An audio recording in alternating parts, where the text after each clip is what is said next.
Hello gas, আজকে আপনাদের সামনে নিয়ে এসেছি কিভাবে আপনারা ইউটিউবের আপনাদের কোনো ভিডিও কপিরাইটে পড়ে আছে কিনা সেটা চেক করবেন খুবই সহজে। আমরা প্রথমে চলে যাচ্ছি গুগল ক্রোম ব্রাউজারে। গুগল ক্রোম ব্রাউজারে যাওয়ার পর এখানে লিখবেন ইউটিউব। ইউটিউব লেখার সাথে সাথে আপনাদের ইউটিউবে চলে নিয়ে যাবে।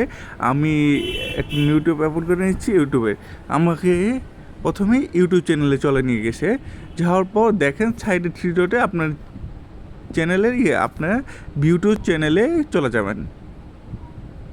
ইউটিউব চ্যানেলে চলে যাওয়ার পর দেখেন এখানে কাস্টমাইজ চ্যানেল একটা অপশন আছে। কাস্টমাইজ চ্যানেলে আপনারা চলে যাবেন। কাস্টমাইজ চ্যানেলে চলে যাওয়ার পর এই ইন্টারফেসটা আসবে।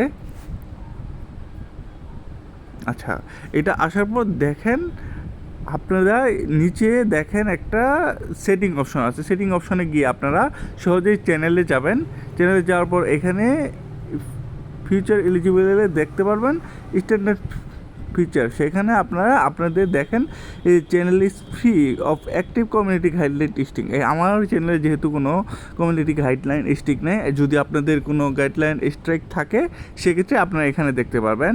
দ্বিতীয়ত আপনার কোন ভিডিওটি কপিরাইট আছে সেক্ষেত্রে দেখেন আমরা কন্টেন্টে ক্লিক করে দিলাম।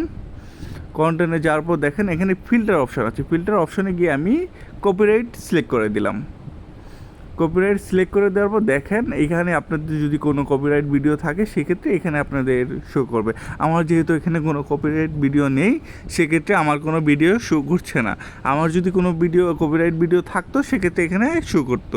সো গাইস, আপনারা খুব সহজে এভাবেই আপনাদের ভিডিও কপিরাইট ভিডিওগুলো সংশোধন করতে বা ডিলিট করে দিতে পারবেন, যাতে আপনার চ্যানেলটি খুব সহজে গ্রো করতে পারে। ধন্যবাদ। আসসালামু আলাইকুম।